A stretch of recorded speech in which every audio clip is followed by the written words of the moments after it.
natutunan namin after the tour?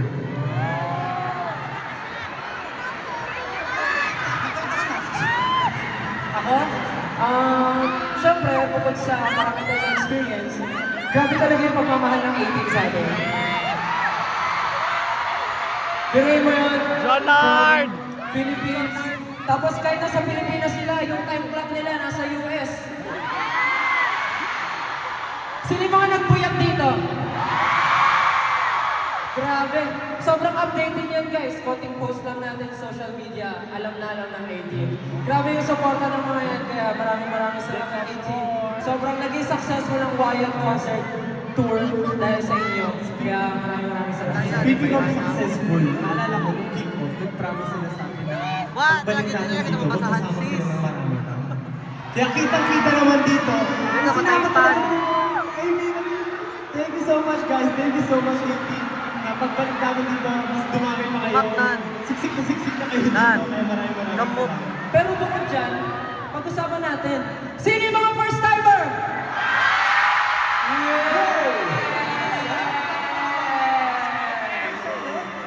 Hindi ako naniniwala. First timer kayo? Di nga. Taas kamay ng first timer! Ay, grabe, ang dami. Parang lahat ng nandito first timer. Tulungan niyo ako, ha? Sis, di talaga yun ako basahan, day. Isang na nga, palingon lang. Ay, may buta na talaga ng meron sila na kami dito ngayon. Thank you so much Latin. Hindi man namin yung nakasama sa buong tour namin. Pero sobrang inaabangan namin ito na makapagod dito. Kasi naramdaman namin na we're family home. Thank you so much.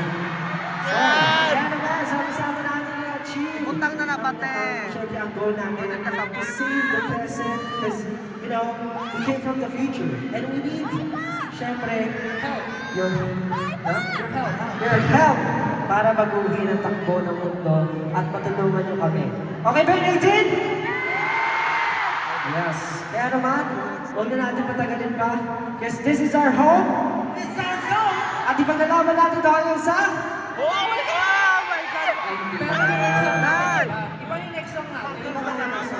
Siyempre, ibahin natin. Siyempre, Jimmy naman natin.